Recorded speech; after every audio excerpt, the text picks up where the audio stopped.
E aí, pessoal, tudo bem com vocês? Quanto tempo, né? Nem parece que tem só uma semana que a gente não se fala. Então vamos lá, vamos gravar nossa aula de hoje. E tivemos uma aula muito produtiva semana passada, que nós tratamos de vários tipos penais, desde o crime de instigação, induzimento e auxílio ao suicídio e automutilação. Depois vimos ali o crime de aborto, infanticídio, então tivemos uma aula bastante longa.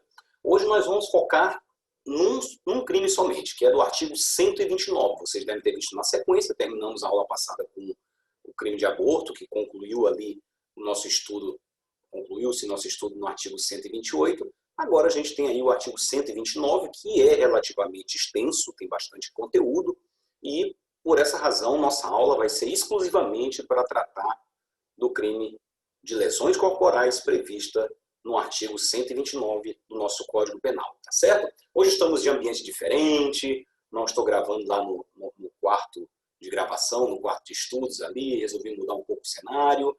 Vocês devem ter percebido que o Macaco Simão também não está aqui, o Macaco Simão viajou, aliás, o Macaco Simão conhece o Brasil quase todo, porque onde minha filha vai, ela leva esse Macaco Simão para São Paulo, para o Rio, para Brasília, para Curitiba, para o Nordeste. Agora ele está em Fortaleza passeando. Então foi embora Macaco Simão, foi minha mulher, foi minhas filhas, todo mundo foi embora. Eu estou sozinho aqui gravando, tá certo? Estou deixando um tempo de retiro espiritual aqui na minha solidão, estudando e dando minhas aulas, né? Temos ali um urso, se vocês não perceberam, ele branco, com fundo branco ali atrás, mas temos ali o urso, qual é o nome dele? De Leopoldo. O urso Leopoldo, que é um urso polar que está ali atrás acompanhando nossa aula, para nós não perdermos o nosso hábito de colocarmos um mascote para acompanhar os nossos encontros, tá certo? Então vamos lá. Como eu falei para vocês, eu mandei um materialzinho aí no grupo, para que vocês tenham um conteúdo doutrinário bastante completo, extraído da obra Manual de Direito Penal, parte especial, do professor Rogério Santos Cunha, e está à disposição para vocês, escaneado ali no grupo, para darem uma lida, darem uma estudada antes e depois da aula. E também vocês, obviamente, devem acompanhar o conteúdo pelo texto legal, que vocês conseguem aí, eles disponíveis no site do planalto.gov.br, tá bom? Então vamos lá passar para os nossos slides, para a gente começar, então, a nossa aula compartilhando a telinha.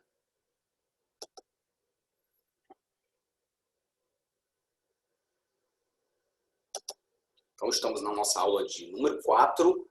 Ainda estamos nos crimes contra a pessoa, só que agora deixamos a parte dos crimes contra a vida, que já esgotamos todos eles, falamos de todos eles, e passamos agora para uma próxima etapa, que é estudarmos aí os crimes contra a integridade física e a saúde, que são os crimes de lesões corporais, ainda no título dos crimes contra a pessoa.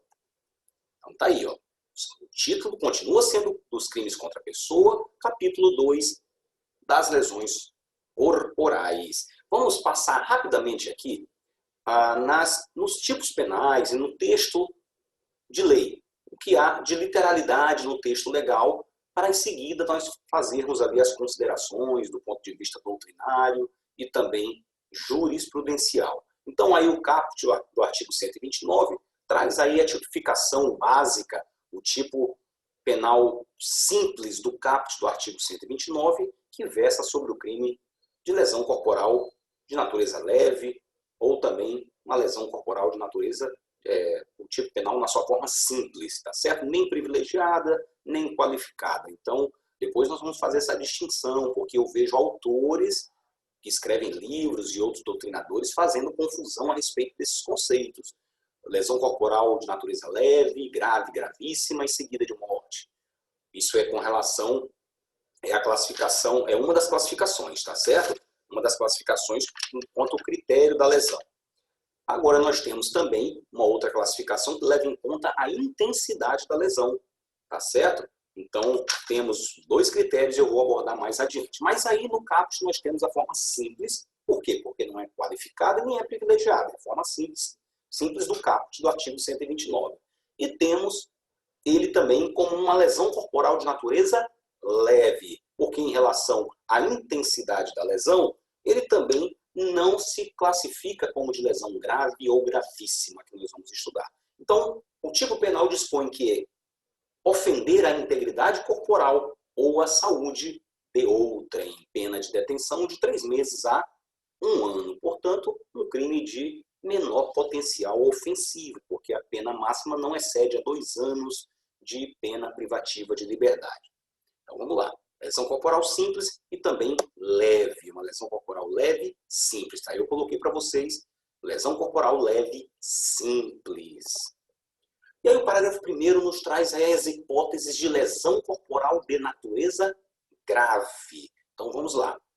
Se resulta, inciso 1º, incapacidade para as ocupações habituais por mais de 30 dias. Segundo, perigo de vida. 3, debilidade permanente de membro, sentido ou função. 4, aceleração de parto. Reclusão de 1 a 5 anos. Veja como o patamar da pena, além de sair da detenção, passando para a reclusão, também passa a ser de 1 a 5 anos de reclusão. Tá bom? Então, essa é a lesão corporal de natureza grave. Adiante. Parágrafo 2º. Se resulta incapacidade permanente para o trabalho, enfermidade incurável, perda ou inutilização do membro, sentido ou função, deformidade permanente e aborto, reclusão de 2 a 8 anos. Vejam, aí estamos tratando da lesão corporal de natureza gravíssima. Professor, eu estou olhando aqui no meu Código Penal e aqui realmente, antes do parágrafo 1º, tem escrito lesão corporal de natureza grave. Mas antes desse parágrafo 2º, não está dizendo aí no texto do Código Penal que se trata de lesão corporal de natureza gravíssima. É uma classificação dada pela doutrina. Você não vai encontrar no texto legal essa nomenclatura sendo atribuída às lesões corporais aí previstas no parágrafo 2º. Então, a doutrina, para diferenciar as hipóteses que estão aí arroladas no parágrafo 1º, que são as de natureza grave, para diferenciá-las das hipóteses do parágrafo 2º, que são as chamadas de natureza gravíssima, a doutrina atribuiu este nome, porque realmente são lesões mais graves do que as do parágrafo 1º. Então, por isso, a doutrina as nomeou ou as nominou de lesões corporais de natureza gravíssima, tá bom? Até isso, às vezes, a prova do concurso quer cobrar de vocês. Vai dizer que no texto do Código Penal estão dizendo que essas hipóteses do parágrafo 2º são de natureza gravíssima. Não, no texto do 2º Código Penal, não. Segundo a doutrina, são chamadas lesões de natureza gravíssima, ok? Então, até isso, às vezes, o examinador quer cobrar de vocês. Vamos lá, o que temos mais adiante? Parágrafo 3º trata da lesão corporal seguida de morte. Vejam, as hipóteses do parágrafo 1º, as hipóteses do parágrafo 2º e essa hipótese do parágrafo 3º, todas elas são chamadas de lesões corporais de natureza, aliás, de lesões corporais dolosas qualificadas, tá bom? Nesse critério aí, falamos de acordo com o critério do elemento subjetivo do agente, aí nós temos uma lesão corporal de natureza, são lesões corporais qualificadas, tá bom? Parágrafo 1º, 2º e 3º são lesões corporais qualificadas, a par da outra classificação que nós falamos também, em leve, grave, gravíssima e seguida de morte. Então, o parágrafo 3º ele vem nos dizer que se resulta morte e as circunstâncias evidenciam que o agente não quis o resultado morte, nem assumiu o risco de produzi-lo, eu tenho pena de reclusão de 4 a 12 anos. Nós vamos ver mais adiante que esse crime de lesão corporal seguida de morte também é chamado de homicídio preterintencional, porque se trata de uma hipótese de crime pré-doloso, em que o agente quer causar lesão corporal, mas acaba dando causa a um resultado mais grave, que é a morte, e que ele não queria e nem assumiu o risco de produzi-lo. Então, estamos falando numa situação em que ele não agiu com dolo para o resultado, nem direto nem indireto. Ele agiu com dolo para a lesão e agiu com culpa para o resultado morte. Muito bem, é isso que é o crime pré-doloso que nós já sabemos. Uma causa de diminuição de pena do parágrafo 4º, se o agente comete o crime impelido por motivo de relevante valor social ou moral, ou sob o domínio de violenta emoção, logo em seguida, a injusta provocação da vítima. O juiz pode reduzir a pena de 1/6 a 1/3. Professor, eu acho que eu vi isso em algum lugar. Sim, minha querida, sim, meu querido, você viu isso aí lá no parágrafo 1º do artigo 121, a mesma descrição dessa de causa de diminuição de pena, aplicável lá ao homicídio privilegiado, é trazida, é transportada aqui também para a causa de diminuição de pena, para a lesão corporal privilegiada, sem tirar nem botar, tá bom? Agente comete crime por motivo de relevante valor moral ou social, domínio de violenta emoção, logo em seguida injusta provocação da vítima, e até o quantum de redução da pena é o mesmo, ou seja, de 1/6 a 1/3. Muito bem. Então, já sabemos que a gente não vai nem perder tempo, né, com essa análise desse parágrafo 4º. Substituição da pena. Parágrafo 5º, ele nos diz que o juiz, não sendo graves as lesões, pode ainda substituir a pena de detenção pela de multa de R$ 200.000 a 2 contos de réis. Isso não existe mais, Samuel, então ignora essa parte aí, tá bom? Isso tem que ser atualizado de acordo com a moeda moderna, não nos interessa, ninguém vai perguntar isso na prova para vocês, tenha certeza disso. Em que hipótese, então, que o juiz, no caso de lesões leves, ou seja, não sendo graves as lesões, então, contrário senso significa em se tratando de lesões leves, ele pode proceder a uma substituição da pena de detenção por multa, pelo menos. Multa somente, aliás. Ou somente multa. Primeira hipótese, se ocorre qualquer das hipóteses do parágrafo anterior. Lesão corporal de natureza privilegiada. Lesão corporal privilegiada que nós vimos antes. E segundo, se as lesões são recíprocas. Vamos chegar lá. Estamos passando pelo texto legal, porque é importante que você leia o texto de lei seco. Lei seca, literalidade da lei, é cobrado em prova objetiva. E muito, tá certo? Então, 70% ou mais da prova é cobrado com base no texto da lei. É igual ou mudando alguma coisa ao que está no texto legal. Então, você precisa estudar o texto de lei seca. É bem certo que concursos com maior nível de complexidade, de dificuldade, passa-se a cobrança também de conteúdo doutrinário e de conteúdo jurisprudencial principalmente, tá bom? Então vamos lá. Parágrafo 6º fala que se a lesão é culposa, então estamos falando da lesão corporal culposa, pena de detenção de 2 meses a 1 ano. Aumento de pena, majorante, uma causa de aumento. Aumenta-se a pena de 1/3 se ocorrer qualquer das hipóteses do parágrafo 4º e 6º do 121. Mais uma vez, uma norma de remissão. Lá na lesão corporal privilegiada, vocês viram que ele transcreveu exatamente o que estava no parágrafo 1º do 121. Ele não fez uma remissão, ele não fez uma menção ao dispositivo para remeter vocês ao dispositivo. Aqui, o legislador foi mais preguiçoso, foi mais prático, até podemos dizer assim. Ele diz que aumenta-se de 1/3 se ocorrer das hipóteses de majorantes do homicídio doloso. Lembram que as majorantes do homicídio doloso que nós estudamos lá? Vítima menor de 14 anos e maior de 60, milícia privada, o grupo de extermínio. Então, são essas majorantes para o homicídio doloso que ele trouxe também como majorantes aqui para o crime de lesão corporal. Parágrafo 8º, aplica-se à lesão corporal culposa o disposto no parágrafo 5º do 121. Mesma coisa, parágrafo 5º, primeira parte, que fala lá em observância de regra técnica de arte, ofício ou profissão, se fugiu do local, se não procurou diminuir as consequências. Lembra daquilo? Isso se aplica também à lesão corporal com muito mais razão. Se aplica no mais, se aplica no menos também. Parágrafo 9º trata da lesão corporal no contexto de violência doméstica. Se a lesão for praticada contra ascendente, descendente, cônjuge, irmão ou companheiro, ou com quem conviva ou tenha convivido, ou ainda prevalecendo-se o agente das relações domésticas, de coabitação ou de hospitalidade, pena de detenção de 3 meses a 3 anos. E aqui que nós vamos ver, bem interessante essa situação, porque aí que vocês têm que saber fazer aquela distinção de lesão corporal na sua classificação quanto ao elemento subjetivo do agente, que é em lesão leve, grave, gravíssima e seguida de morte. E a outra classificação com relação à intensidade ou à gravidade da lesão, que é a lesão leve do caput do 129, a lesão grave do parágrafo 1º e a gravíssima do parágrafo 2º, e a seguida de morte do 3º. Vejam, nessas hipóteses aqui, ó, ele está falando da lesão praticada em contexto de violência doméstica ou familiar, sendo que é uma lesão simples, mas uma lesão simples, uma lesão leve, pode ser uma lesão leve, só eu fazendo a confusão aqui agora. Lesão leve, porém qualificada. Então, existe lesão leve qualificada. Essa hipótese do parágrafo 9º se trata aí de uma lesão corporal de natureza, pode ser de natureza leve e qualificada por ser em contexto de violência doméstica. Iremos estudar isso mais adiante.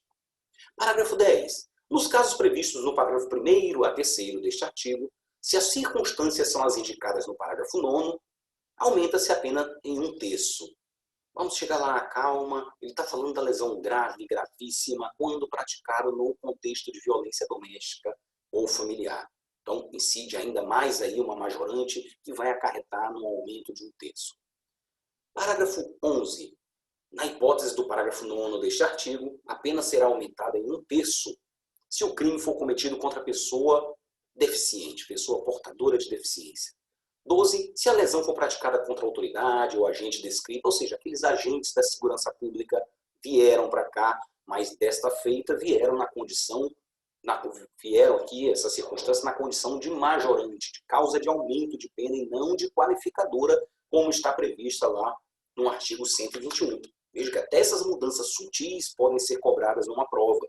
Dizerem para vocês que essa circunstância de um crime praticado contra a autoridade ou agente de segurança pública é uma qualificadora tanto para o homicídio quanto para a lesão corporal. Negativo. Não, não é. Lá no artigo 121, essa circunstância é uma qualificadora do inciso 7º do parágrafo 2º que nós já estudamos. Aqui na lesão corporal, essa mesma circunstância foi trazida na condição, ou foi colocada, foi disposta na condição de majorante, de causa de aumento. Vamos lá, então. Vamos para as considerações iniciais, não é? Então, aqui nós vamos falar, em primeiro lugar, o objeto jurídico, a objetividade jurídica ou o bem jurídico que está sendo protegido no crime de lesões corporais. Então, obviamente que a integridade física e a saúde da pessoa natural, a pessoa física, não é isso? Ninguém vai tratar aqui dos crimes contra a pessoa, nós estamos falando das pessoas jurídicas, não estamos falando de pessoas jurídicas, estamos falando de pessoas naturais. Professor, quer dizer que a pessoa jurídica não pode ser vítima de crime? Sim, a depender do crime praticado, a depender da sua condição e determinados direitos que podem ser extensíveis a elas, podemos, a pessoa jurídica tem patrimônio, para ter ofensa ao patrimônio dela, através de crimes patrimoniais. A pessoa jurídica tem honra objetiva, que é a sua reputação, portanto, ela pode ser vítima do crime, por exemplo, de difamação. Isso é possível, tá certo? Mas aqui, quando falamos dos crimes de lesões corporais e falamos dos crimes, do título dos crimes contra a pessoa, estamos nos referindo aos crimes em detrimento da pessoa natural. Pessoa natural.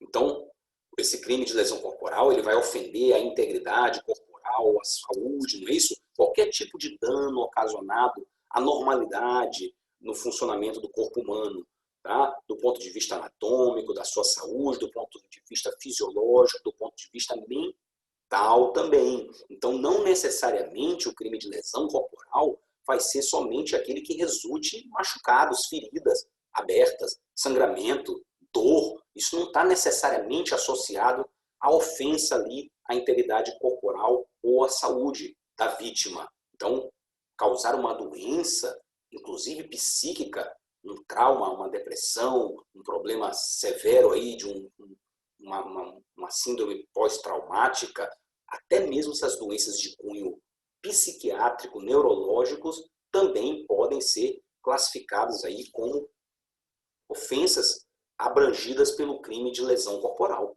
Ok, gente? Tudo certo?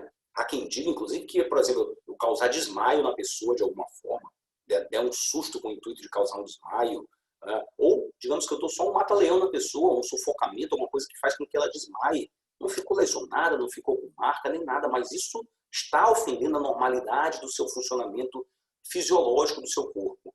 e por isso se enquadraria sim como lesão corporal. Cortar os cabelos da pessoa sem sua autorização você está ofendendo a integridade corporal. O cabelo faz parte da integridade corporal, não é isso? Então, é importante fazer essas observações. Então, a incolumidade pessoal do indivíduo, seja sua saúde corporal, fisiológica ou mental. Muito bem. E aí falamos que as divisões aqui, e eu já vou falar de antemão nessas considerações iniciais, com relação aos critérios para classificar as lesões corporais. Nós temos quanto ao elemento subjetivo, ou seja, o intuito do agente, qual era a vontade, de que resultado que ele buscava com sua conduta, e nós temos em relação à intensidade. Então vamos lá. Com relação ao primeiro critério, o elemento subjetivo, o que o agente queria, nós podemos classificar a lesão corporal do 129 caput. Vamos lá, rabisque aí o seu Código Penal, rabisque aí, faça suas anotações, se tiver com um caderninho, estiver vendo o Código Penal no texto, mas se puder estar com ele impresso é melhor para fazer os rabiscos. Quem gosta de rabiscar, marcar, escrever, fazer observações, as meninas normalmente são mais organizadas para isso, então faça dessa forma. Então, o caput do artigo 129 se refere à lesão corporal dolosa simples, nesse primeiro critério relacionado ao elemento subjetivo do agente. Então, a do caput do artigo 129, lesão corporal dolosa simples. Parágrafo 1º, 2º e 3º, tratam-se das lesões corporais de natureza qualificadas, tá bom? São as dolosas qualificadas. Então, as hipóteses do parágrafo 1º, do parágrafo 2º e 3º são todas hipóteses de lesão corporal qualificada. Anotem. Lesão corporal qualificada, parágrafos 1º, 2º e 3º, dentro desse critério, quanto ao elemento subjetivo da classificação. Parágrafos 4º e 5º se referem à lesão corporal dolosa privilegiada.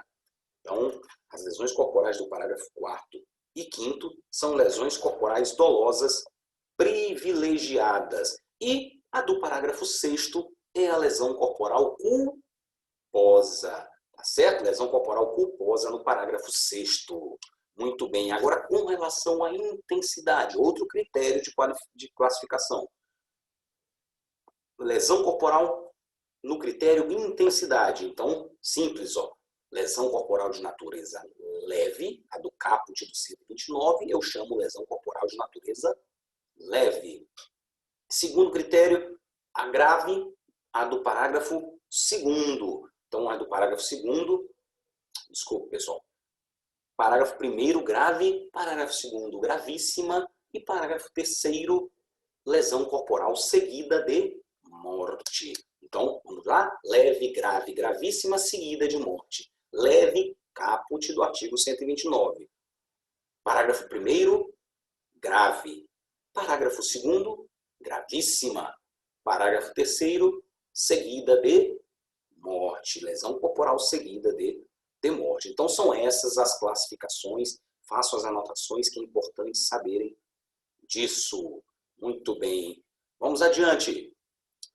Vamos fazer a distinção entre lesão corporal que não deve ser confundida com a contravenção penal chamada de vias de fato, lá prevista no artigo 21 da Lei de Contravenções Penais, ou Lei das Contravenções Penais, que é um decreto-lei bem antigo, mas ainda aplicável. Então vejam, nós já sabemos que infrações penais no Brasil têm uma classificação dicotômica. Então, infrações penais têm um critério dicotômico de definição. Nós temos os crimes, também chamados de delitos, e nós temos as contravenções penais, que são infrações menos graves, né? Não é tão grave quanto o crime, mas também não é pouco grave a ponto de não ser crime, de ser tratado meramente como uma infração administrativa ou uma infração de natureza civil. O legislador colocou no meio termo ali. Por isso que a doutrina chama aí as contravenções penais de crime anão. É um crime anão, é um crime menos grave, tá certo? Então, as contravenções penais são infrações menos graves, chamados de crime anão pela doutrina.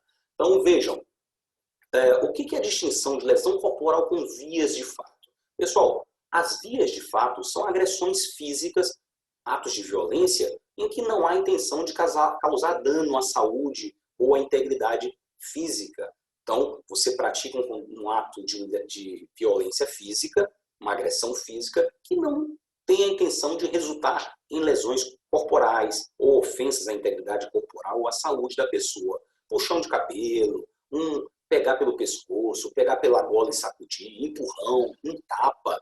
Então, vejam, são agressões físicas sem o intuito do agente em ofender a integridade corporal ou a saúde, né? Porque se ele tivesse a intenção, mesmo que não haja esse resultado, esse dano, lesão corporal à saúde ou ofensa à saúde, ele terá praticado o crime de lesões corporais, pelo menos na forma tentada.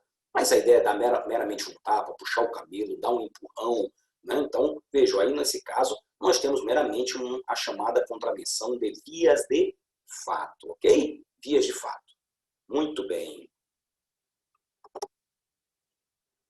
Então, para caracterizar a lesão, não precisa abrir uma ferida, já falamos, mas essas lesões podem ser internas, eu posso ter uma afetação da saúde, a saúde mental, a saúde física, ou seja, qualquer abalo ou das condições fisiológicas da pessoa já pode caracterizar, né? Um exemplo, dar um telefone na pessoa, né? Pode afetar internamente o cérebro, pode causar danos aos tímpanos, não é isso? Da perda auditiva, e que não necessariamente há sangramento, não necessariamente pode haver dor, por exemplo.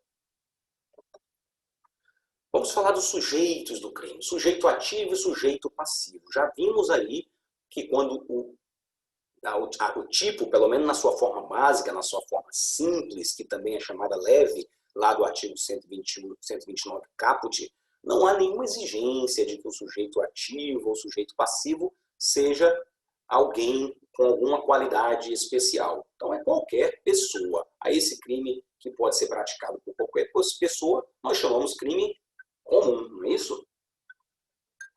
Crime comum quanto ao sujeito ativo. Agora, observem que, em relação ao sujeito passivo, nós podemos ter ali hipóteses especiais que exigem ali uma condição especial. Hipóteses ali de majorantes, tá? Que estão previstas mais adiante, que teria que ser, por exemplo, o agente de segurança pública naquela majorante, não é isso?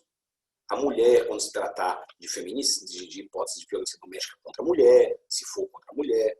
Então, pode haver uma pessoa com alguma qualidade especial, como no crime de violência doméstica, que tem que ser pessoa que tem relação de coabitação com o agente, enfim. Então, só atenção para essas hipóteses. Mas ele, na sua forma simples, na sua forma básica do caput, não exige nenhum sujeito passivo com alguma qualidade especial. Então, é qualquer pessoa também. Muito bem. Pessoal, a autolesão. Vamos ver aqui. Com relação à autolesão. Veja, já falamos desde a aula passada que a autolesão a um bem jurídico próprio. Não estou falando somente da autolesão à minha integridade corporal ou à minha saúde. Pode ser autolesão ao meu patrimônio, a qualquer outro bem jurídico que eu sou o titular. O direito penal não vai se preocupar com ofensas a determinados bens jurídicos de que eu mesmo sou o titular, porque nós temos o princípio da transcendentalidade, ou o princípio da alteridade, que só vão ser, vai considerar que só vão ser punidos comportamentos que gerem dano ou risco de dano a determinados bens jurídicos que são alheios, não é isso? Alter, outra pessoa, alter é outro, alteridade atinge a bem jurídico de outra pessoa, ou transcendentalidade, que transcenda a esfera meramente individual de titularidade do agente. Então, só isso que o direito vai se preocupar. Muito bem, então, não se pune essa autolesão. Agora, é importante destacar que se você induz, instiga ou auxilia alguém que não tem qualquer capacidade de discernimento ou de resistência a praticar uma autolesão, já falamos na aula passada que aí sim eu estou sendo autor imediato, não é isso? De um crime de lesão corporal. Aquele indivíduo sem qualquer capacidade de resistência ou sem qualquer capacidade de discernimento, porque é menor de 14 anos, por exemplo, porque está cometido de uma embriaguez, porque está drogado, porque tem uma doença muito severa em que ele não tem capacidade de compreensão, essa pessoa é um mero instrumento da minha vontade. Então, eu pratico sim um crime de lesão corporal quando eu induzo, instigo ou presto auxílio para que uma pessoa, nestas condições, pratique uma autolesão. Muito bem. O que temos mais? A conduta nesse crime, pessoal. A conduta pode ser por ação, como pode ser por omissão. Professor, não consigo vislumbrar a omissão no crime de lesão corporal, porque o tipo penal aí do artigo 129 caput, ele está dizendo que é ofender a integridade corporal ou a saúde de outrem. A palavra ofender é um verbo que denota ali uma conduta ativa, um fazer. É um verbo na voz ativa. Como é que eu ofendo sem fazer nada? Voltamos àquelas velhas figurinhas que nós já comentamos em aulas passadas, que são os garantidores. Aqueles garantes, aquelas pessoas que têm o dever jurídico de agir para evitar determinado resultado lesivo ao bem jurídico. Se essas pessoas não agem violando um dever jurídico que lhe é imposto por sua condição de garantidor, e esse resultado acontece, eles permitem que esse resultado aconteça em sendo omissos, eles estão praticando o crime na modalidade omissiva imprópria, também chamada omissiva por omissão. Então, por exemplo, uma babá que está cuidando de uma criança e de saco cheio com aquela criança já perturbando o juízo dela, porque a criança é um cão mesmo, e ela não se importa que a criança desça uma escada sozinha, ou corra e brinque no brinquedo num parque que ela não teria idade suficiente para aquilo, não se importando que ela se machuque. Ou seja, querendo que ela realmente se lesione. Veja, se ela vier se lesionar, essa babá, violando esse seu dever jurídico de garantidora, está praticando o crime de lesão corporal. Porque ela aceitou esse resultado, ela não evitou a ocorrência desse resultado por tendo ali sendo um garantidor de acordo com o artigo 13, parágrafo 2º, a linha B do Código Penal. Perfeito? Então pode ser praticado na modalidade tanto de ação, o comportamento, a conduta na forma de ação, como também a conduta se manifestar na forma de uma inação, de uma omissão. Perfeito. Pessoal, a integridade física é bem jurídico disponível ou indisponível? É importante a gente saber disso. Até que ponto eu posso dispor da minha integridade física? Até que ponto eu posso permitir que alguém pratique uma lesão corporal em mim e isto vai excluir a sua responsabilidade criminal? Isso é importante. De vez em quando a gente faz isso, a gente vai no salão cortar o cabelo, tá? Ofendendo a integridade corporal. A gente vai fazer tatuagem, faz tatuagem, e aí, está lesionando o corpo, coloca um piercing, brinco desde pequenininho. Por que essa ofensa à integridade corporal ou à saúde não é punida? Pratica esportes como luta, MMA, boxe, que causam lesões, futebol e se lesiona. E aí, por que essas lesões não são punidas? Então, veja, o entendimento ali pode variar de acordo com a posição da doutrina em relação à exclusão da responsabilidade penal para essas condutas, e pode ser desde o exercício regular de direito, na prática de esportes, na hora de furar a orelha, fazer a tatuagem, como até mesmo hipótese de atipicidade, de acordo com o princípio da tipicidade conglobante. Então, isso vai variar. O que importa é que nós sabemos que não há responsabilização penal para isso, e importa a gente falar aqui também que as lesões corporais, até o ponto em que elas são de natureza leve, ou seja, não se enquadram em nenhuma daquelas hipóteses de grave, gravíssima e seguida de morte, que nós já demos uma pincelada aí, pelo menos na literalidade do texto, se não se enquadrar nenhuma dessas hipóteses, há sim uma certa disponibilidade do corpo para estas finalidades. Então vejam, percebam aí, prestem atenção. Então, eu não posso dispor do meu corpo a ponto de causar lesões de natureza grave, gravíssima ou seguida de morte. Não há como isentar da responsabilidade criminal, porque, nesse ponto, essas lesões, nesse nível de intensidade, elas partem do pressuposto que o direito é indisponível. Mas, quando se trata de lesão de natureza leve, até fazendo uma correlação com o artigo 88 da Lei 9.099, que vai dizer que só se procede mediante representação do ofendido à ação penal para a apuração do crime de lesão corporal leve ou culposa, então significa que há disponibilidade do direito pela vítima.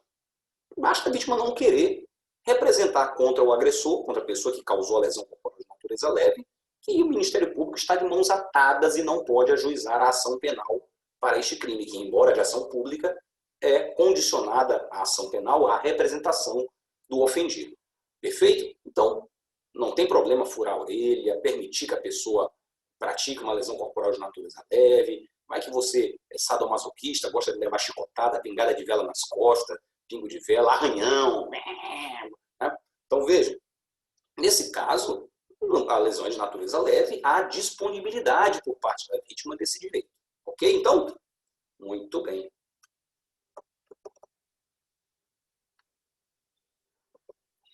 Voluntariedade. A lesão corporal ela é dolosa. Então, nós vamos ter hipóteses de lesões dolosas, né, como nós temos ali a do caput, a dolosa leve, nós temos dolosa qualificada, e nós temos a dolosa seguida de morte. E nós temos uma hipótese de lesão culposa. Então, a depender de qual espécie estamos nos referindo, nós vamos ter a mudança do elemento subjetivo, do elemento volitivo ali para a lesão corporal. Ok? Muito bem.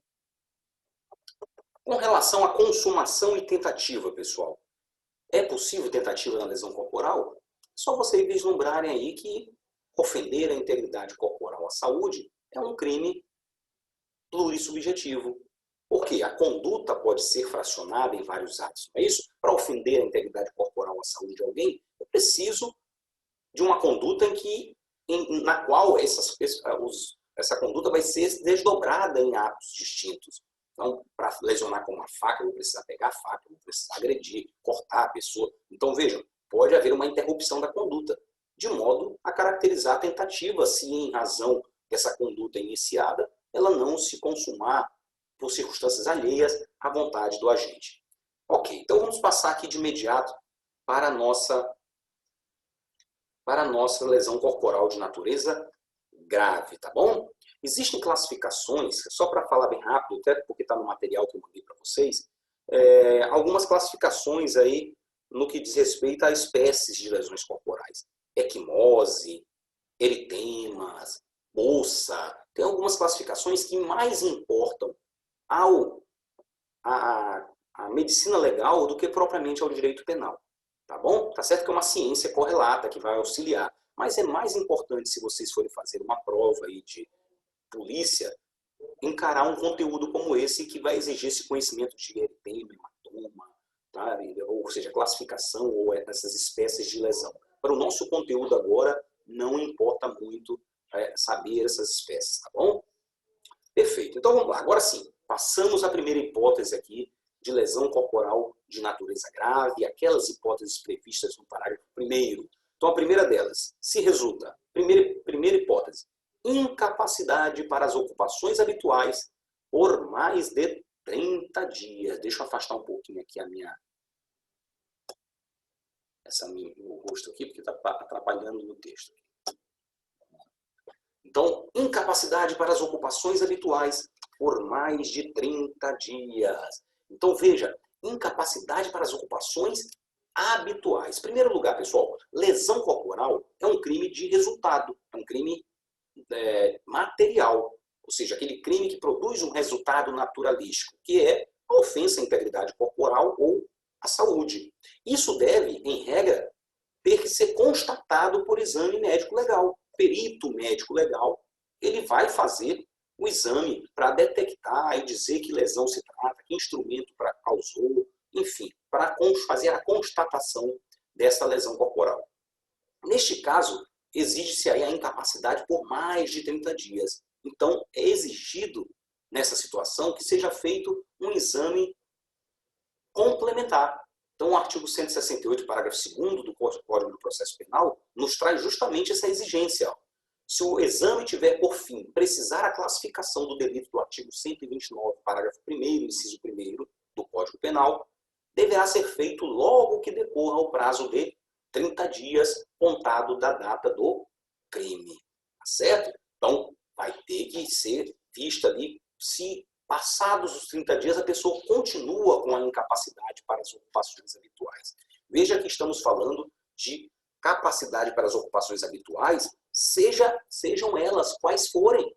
Incapacidade mental, incapacidade física, não necessariamente se refira ao trabalho. Se a sua ocupação habitual, que é um senhor aposentado, é descer todo dia para jogar dominó com seus amigos na praça, se você ficou incapacitado para isso, ocorreu a qualificadora. Perfeito? Então, não importa. Qualquer ocupação habitual, obviamente que desde que seja uma ocupação lícita, né? O direito não vai estar aí amparando ocupações ilícitas, não é isso? O camarada era assaltante e passou mais de 30 dias incapacitado para fazer os assaltos dele, né? Então, vejam, e quando falamos em lícita, não excluem-se as ilícitas, mas não incluem aquelas, mesmo que imorais, mas que não sejam ilícitas. Por exemplo, prostituição. A pessoa se prostitui no Brasil, quem se prostitui a si própria, a pessoa que não influencia, que não explora a prostituição é alheia, é outra história. Mas a própria pessoa que se prostitui não pratica crime algum, é aquela mesma questão do bem jurídico próprio, né? Se houver uma lesão, é o bem jurídico que é do próprio titular. Então, nesse caso, não há que se falar em crime, não há que se falar em ocupação ilícita. Professor, então quer dizer que se a prostituta que foi agredida, ela ficou incapaz para a sua prostituição por mais de 30 dias, o agente incide nesta qualificadora? Sim, incide porque a sua ocupação, embora seja considerada imoral, para muitos, ela não vai ser ilícita. Então, essa ocupação habitual é uma ocupação lícita. Professor, um bebezinho, uma criancinha de poucos meses de idade, ela pode ser sujeito passivo desse crime? Que ocupações eu posso imaginar que o bebê tenha, não é? Pelo que eu saiba, agora desculpa eu ser chudo aqui, neném só chora, come, dorme, caga. Né? Praticamente faz só isso o tempo todo. Então, que ocupações habituais ele teria? Veja, se ele está desconfortável para o que normalmente ele faz, que é comer, que é defecar, que é fazer suas necessidades, que é se virar, dormir de forma confortável, isso gerou desconforto na criança, alterou a sua habitualidade, podemos sim vislumbrar uma hipótese em que um bebê pode ser sujeito passivo deste crime. Tá bom? Perfeito. Esse exame complementar, já falamos, deve ser feito até o prazo de 30 dias a contar da data do crime, tá bom? Para ver se está presente aí essa qualificadora do inciso 1º do parágrafo 1º, essa lesão corporal de natureza grave. No entanto, há uma certa flexibilidade, atenuam-se os rigores aí do artigo 168, parágrafo 2º, se não foi feito esse exame, admitindo-se, portanto, outros meios de prova. Por exemplo, a pessoa recebeu auxílio-doença do INSS, fez realização de perícia, não é isso? Prontuário da internação, prontuário do atendimento médico, que mostrou que a pessoa ficou internada 30 dias. Então, outros meios de prova, eventualmente até mesmo prova testemunhal pode ser admitida. Então, há uma certa flexibilização, um certo temperamento, uma atenuação nos rigores aí dessa exigência do exame de lesão corporal complementar. Muito bem.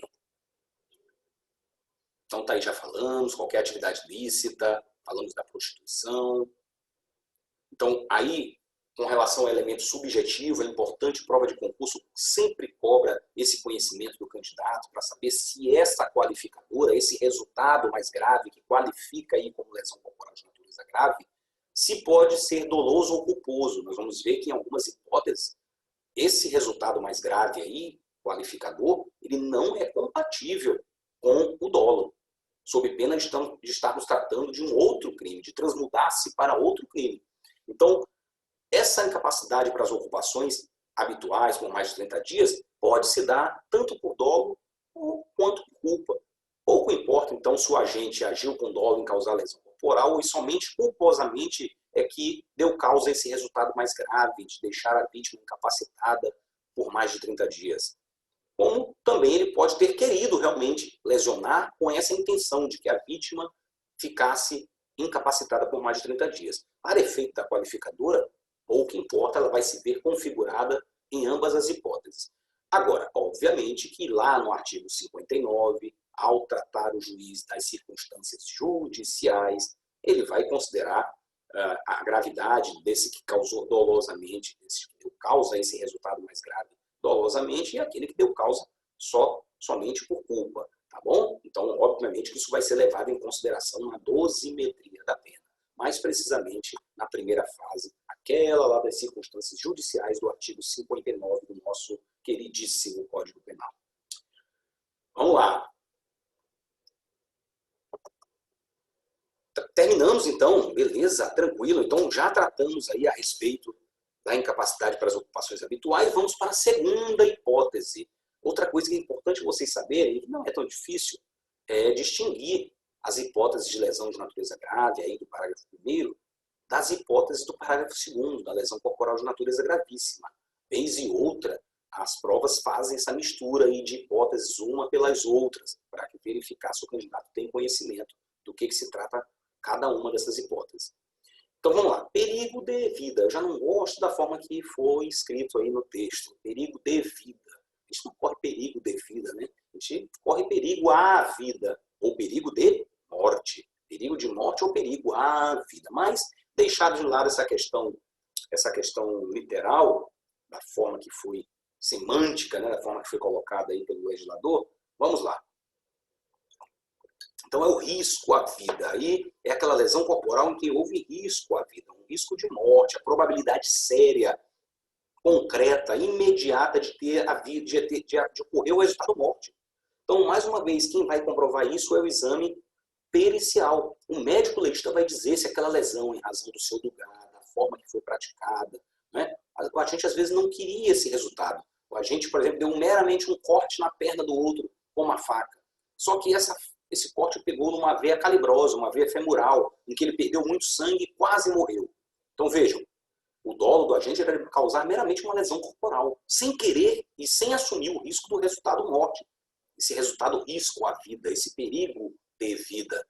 Mas ele adveio culposamente. Então aqui é o típico exemplo de uma qualificadora que não pode o agente ter militado, agido com dolo para esse resultado perigo à vida. Porque se o agente agiu, percebam, se o agente quis ou assumiu o risco de colocar em risco a vida da vítima, querendo pôr em risco a vida da vítima, nós estamos diante do crime de homicídio na forma tentada. E não estamos mais falando de lesão corporal em que houve o resultado perigo à vida, o perigo de vida. Entenderam? Sacada a diferença? Então, essa qualificadora de perigo de vida não aceita, não admite, não comporta o dolo. Não pode. O dolo é de causar lesão. O risco à vida é resultante de um resultado advindo a título de culpa. Ou seja, um resultado que era previsível e o agente não fez essa previsão ou não aceitou como possível esse resultado e que ele não quis e nem assumiu esse resultado. Então, vejam, é um perigo de vida que advém a título de culpa. Jamais pode ser doloso, ele é incompatível com dolo. Essa lesão grave aí do inciso 2º, ela é incompatível com o elemento subjetivo dolo, tá bom? Só pode ser culposo. Ok, eram só esses os comentários a respeito do perigo de vida. Ainda no parágrafo 2º, falamos agora da debilidade permanente de membro, sentido ou função. Debilidade permanente de membro, sentido ou função. Então vamos lá. O que são os membros, pessoal? Vamos lá, as aulinhas que vocês tiveram no prezinho. Cabeça, ombro, joelho e pé, que você sabe as partes do corpo humano, os sentidos. Então, obviamente que vocês ainda têm esse conhecimento lá desde a infância para o que são os membros, que são os aspectos externos ou apêndices do corpo, braços e pernas. Simplesmente braços e pernas na sua extensão, ok? Sentidos, tato, olfato, paladar, visão, audição. Tranquilo, todo mundo sabe isso. E funções, função digestiva, seja mais certo também pode ouvir falar digestória, que inclusive é mais correto, função respiratória, função cardíaca, renal, tá? Então são todas reprodutória ou reprodutiva, então são funções também que nós temos. Então, aqui estamos tratando de debilidade. Então, muito cuidado, porque lá nas gravíssimas, nós vamos estudar lá uma hipótese em que se trata da perda ou inutilização de membro, sentido ou função. Tá? Lá é mais grave. Perda ou inutilização de membro, sentido ou função. Aqui estamos falando de debilidade. Debilidade permanente de membro, sentido ou função. Então, a debilidade, o que quer dizer a debilidade? É uma redução, uma diminuição da capacidade, um enfraquecimento desse membro, sentido ou função, por tempo indeterminado. Então, debilidade é um enfraquecimento, uma perda é uma redução da capacidade, uma diminuição da capacidade funcional desse membro, sentido ou função. Tá? E permanente não significa para sempre. Permanente é por tempo indeterminado. Pode ser que um dia se recupere, pode ser que com um tratamento se recupere, pode ser que com uma cirurgia se recupere, mas o que importa é que é permanente, ou seja, sem tempo determinado, por tempo indeterminado. A debilidade, então, é por tempo indeterminado, não é perpétua, por tempo indeterminado. Ok, então vamos lá. O que a gente pode citar como exemplo aí?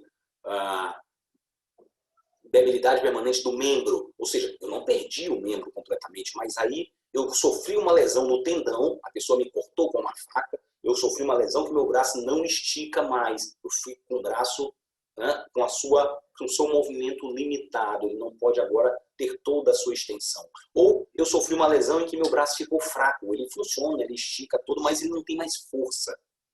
É uma debilidade permanente do membro.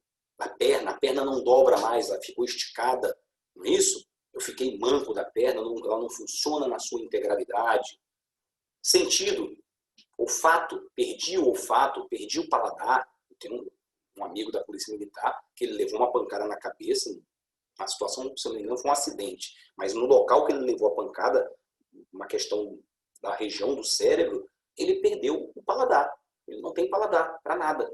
Tá? Então, digamos que alguém levou uma pancada na cabeça e ficou sem paladar. Né? Podemos falar aí da perda, não é isso? Mas se foi uma debilidade somente, a visão, né? E aí cuidado agora com órgãos duplos, visão dos dois olhos, vamos abordar isso mais adiante lá quando tratarmos da perda ou inutilização. Mas fiquei parcialmente cego, ou fiquei cego de um dos olhos, ou surdo de um dos ouvidos, ou tive uma redução da minha capacidade auditiva, né? Fui lá fazer um exame de audiometria e minha capacidade auditiva diminuiu, tá bom? O olfato, o tato, então, é uma debilidade, uma debilidade. E funções, função digestiva, reprodutória, pulmonar, fiquei com parte do pulmão comprometido, fiquei com aparelho digestivo com dificuldades, o aparelho renal, perdi um dos rins, são dois, não é isso? Perdi um dos rins. Estamos falando de debilidade permanente de uma função, Professor, e os dentes? E um dedo só? E aí, será que um dedo da mão, um dedo do pé, serve para alguma coisa? Vai ser uma debilidade permanente? Tem que ver o caso concreto, não é isso? Por exemplo, talvez uma parte do dedo mínimo não seja significativa para caracterizar uma debilidade permanente, porque a função de garra, principalmente, se dá nesses dois dedos aqui.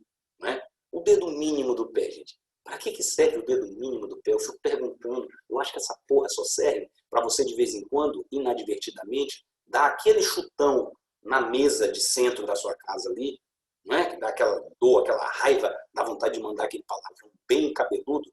Eu sou assim, perdoo aí e compreendo as pessoas que não são adeptas de chamar um palavrão, mas eu, numa situação que dá uma raiva de alguma coisa, você bate na quina de alguma coisa, bate com esse dedo mínimo do pé esquerdo na quina, no pé da mesa de centro da sala, né? Eu acho que uma porra bem dada, acho que passa assim, no mínimo metade do estresse da pessoa, não é isso? Metade da raiva. Então, descarrega tudo naquele palavrão que a pessoa grita. Então, veja, tem que verificar no caso concreto se essa perda do dedo, ou parcialmente do dedo, vai de fato caracterizar uma debilidade permanente do membro, sentido ou função, a depender da função que desempenhe. Tá? Então o médico legista vai dizer. Né? Há quem diga que esse dedo mínimo do pé, ali que eu falei agora, que só serve para a gente xingar quando bate com ele, que ela tem uma função de equilíbrio do corpo. Tá? Fica imaginando a pessoa andar desequilibrada porque perdeu o dedo mínimo do pé, né? Não consegue ficar... Então, não sei, mas eu não sou médico para falar isso. Então, o médico legista é que vai falar. Do mesmo modo, quando se trata de dente. A dentição. Até que ponto perda de dentes vai caracterizar uma debilidade permanente de membro, sentido ou função? Professor, mas aonde se encaixaria dente aí? Percebam que dente faz parte de uma função mastigatória que está incluída pela função digestiva, não é isso? A primeira etapa de digestão dos alimentos se dá na boca, quando mistura com a saliva, não é isso? O amido já são ali quebrados, na hora da mastigação, os alimentos são triturados, são cortados, então faz parte da função digestiva. Então, mas até que ponto que a perda de dentes? Eu dei um soco na pessoa que ela perdeu alguns dentes da boca. Ah, depende, professor. Tem esse centroavante aqui da frente, né? Tem os laterais, tem um zagueirinho lá atrás. Então, vai depender do dente. Mesma coisa, um médico legista ou médico odontólogo legal vai dizer até que ponto aquela perda de dentes ou de dente vai prejudicar a sua função mastigatória, a sua função digestiva. Tá certo? Então, vamos ficar atrelados aí ao parecer do especialista, do perito, do médico legista, que vai dizer até que ponto isso acarretou em debilidade permanente de membro, sentido ou função. Então, a debilidade é permanente, duradoura, que é diferente da lesão perpétua, já falamos, é tempo indeterminado. Tá? Perfeito. Aí, também, com relação ao elemento subjetivo, esse resultado, debilidade permanente de membro, sentido ou função, esse resultado qualificador, ele pode ser tanto provocado dolosamente quanto culposamente. Tá bom? Ele pode ser, o agente agiu com dolo na lesão e esse resultado de debilidade permanente ocorreu a título de culpa. Ou pode ter sido ele querendo provocar essa debilidade permanente de membro, sentido ou função. Tá bom? Pouco importa para efeito desta qualificadora. Vai importar para efeito das circunstâncias judiciais. Muito bem. O que temos mais? Eu acho que é isso. Vamos passando agora para o próxima hipótese e última da lesão corporal de natureza grave, que é a aceleração de parto ou a antecipação do parto. Tá bom, muito bem. O que acontece aqui? Meramente o parto antes do tempo, o parto prematuro.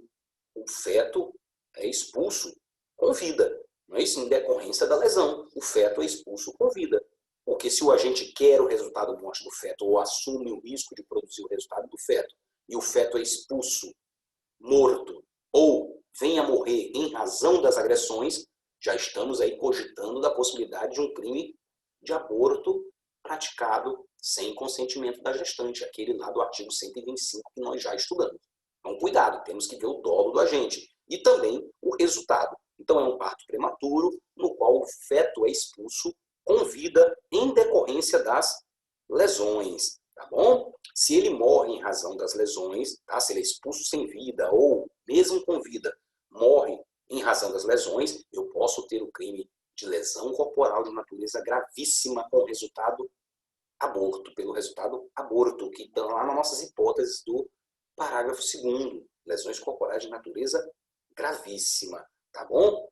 Então, se o dolo do agente era produzir o resultado, vejam, se ele não quis o resultado morte do feto, ele queria causar lesão corporal e acabou acarretando a morte do feto, seja porque ele nasceu morto ou porque ele morreu logo em seguida em decorrência da lesão corporal, mas o dolo era de causar lesão corporal e não de produzir o resultado morte do feto, eu tenho aí a hipótese de lesão corporal de natureza gravíssima, lá do parágrafo 2º, a última hipótese.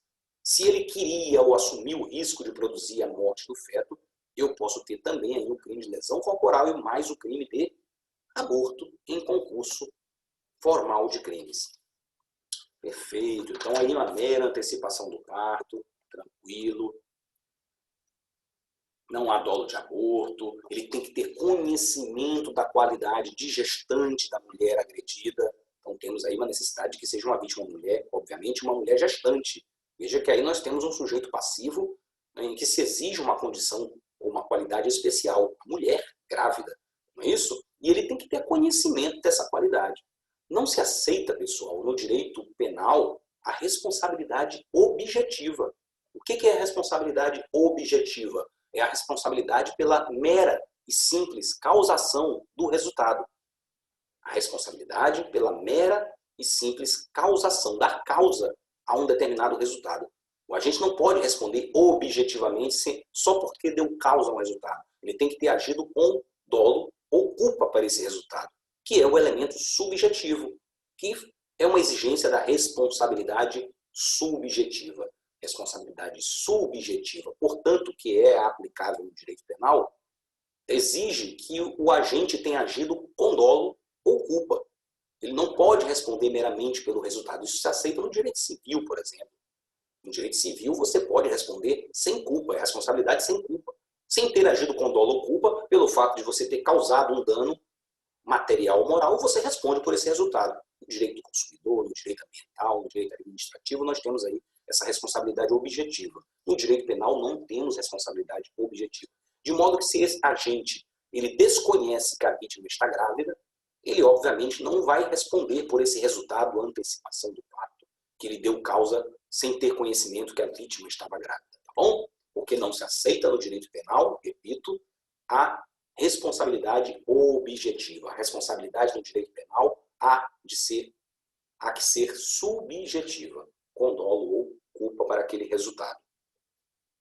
Muito bem. Então, esta foi a última hipótese de lesão corporal de natureza grave. Então, vimos 4 hipóteses aí de lesões corporais de natureza grave previstas no parágrafo 1º do nosso artigo 129.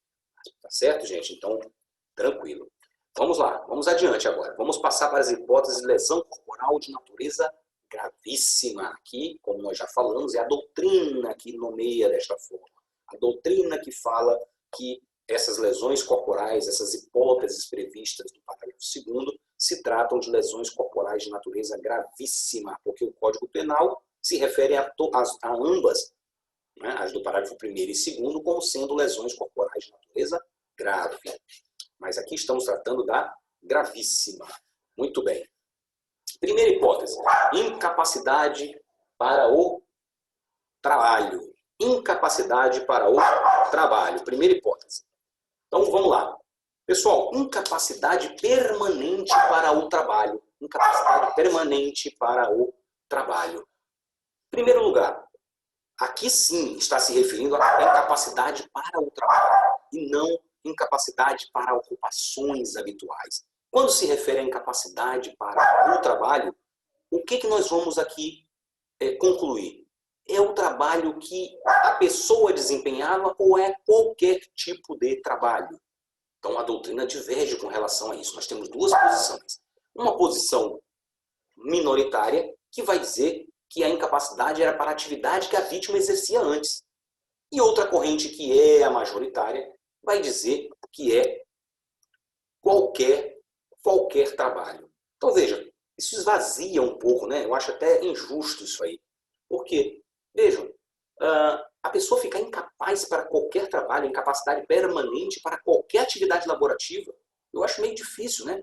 Só se a pessoa estiver em coma, uma situação que sem qualquer capacidade de discernir ou desempenhar atividade física, manual, intelectual, que é muito complicado, vai ficar muito restritas essas hipóteses, vão ficar muito restritas essas hipóteses de incapacidade total para qualquer tipo de trabalho. Então, agora imaginemos uma pessoa, um pianista, até o exemplo que eu menciono para vocês, e ele acabou tendo os dedos da mão amputados, de uma das mãos. Ele não vai poder mais tocar como pianista, como artista que ele era antes, não é isso? Então, seria uma situação bastante gravosa para ele. Aí ele pode trabalhar, por exemplo, de garçom, vai ser o mesmo status em termos de financeiro, em termos de realização profissional, para desempenhar a função que ele tinha antes e essa que ele vai desempenhar agora. Então, mas não é a solução que a maior parte da doutrina entende aí para efeito de prova de vocês. Entendo, então, nunca vi isso sendo perguntado na prova, né? Se limita normalmente a saber quais são as hipóteses de lesão grave e gravíssima, tentam misturar essas hipóteses. Nunca vi uma prova perguntando se é para qualquer trabalho essa incapacidade ou se é para o trabalho que aquela pessoa desempenhava, não é isso? Mas fiquem com essa posição, se um dia vierem a ser cobrados a respeito disso, falem, se for uma prova dissertativa, falem das 2 posições e falem qual é a majoritária na doutrina, que é essa que diz que é a incapacidade para qualquer trabalho. Tá bom? Se ele tiver possibilidade de reabilitação para algum outro trabalho, não haverá lesão de natureza gravíssima, mas a lesão de natureza grave, aquela incapacidade por mais de 30 dias. Aqui também no elemento subjetivo pode ser por dolo ou por culpa. O agente pode ter querido ou assumido o risco de produzir o resultado de incapacidade permanente para o trabalho. Segunda hipótese, enfermidade incurável. O que vem a ser a enfermidade incurável? É aquela que a medicina não possui tratamento ou cura eficaz no atual estágio da medicina. Então, o atual estágio da medicina, não é isso? Não tem ainda cura para aquela doença, para aquela enfermidade. Tá certo? É uma alteração permanente da saúde em geral, em que não existe cura no estágio atual da medicina. Vejam que, neste caso, a doutrina considera como incurável também, mesmo se o restabelecimento da saúde puder ser feito através de tratamentos ou intervenções cirúrgicas. Pouco importa. A enfermidade é incurável, a pessoa não é obrigada, ou a gente não é obrigada a se submeter a cirurgias arriscadas ou tratamentos incertos, até mesmo penosos, sofridos, para poder reverter essa condição dessa sua enfermidade incurável. Então, pouco importa. Aí temos a questão do HIV, da AIDS, não é isso? Hepatite. Então, há quem entenda que a transmissão proposital de HIV e AIDS é tentativa de homicídio, porque todo mundo sabe que a AIDS mata. Atualmente, não mais, não é isso? A pessoa consegue viver por muitos anos, quem sabe até a vida toda, fazendo o tratamento da forma correta. Então, por isso seria aí o crime de lesão corporal de natureza gravíssima, pelo resultado enfermidade incurável. Muito bem. Então, passamos esse aí também, vamos para o próximo. Perda ou inutilização do membro, sentido ou função. Esse aqui que é importante fazermos aquela correlação com a hipótese lá da lesão de natureza grave, em que há a debilidade permanente de membro, sentido ou função. Estão lembrados? Então, é importante fazer essa correlação, esse paralelo. É isso que é cobrado de vocês. Às vezes em prova também, coloca um exemplo, a pessoa sofreu uma agressão, um tapa no ouvido, ficou surdo do ouvido direito. Ainda fala assim para insinuar, induzir vocês a uma resposta errada. Levou um tapa no ouvido direito, onde acarretou a perda total do sentido, audição do ouvido direito. Então veja, nesse caso de órgãos duplos, ou de sentidos que exigem órgãos duplos, havendo a perda de somente um deles, nós estamos tratando de debilidade permanente e não de perda ou inutilização do membro, sentido ou função.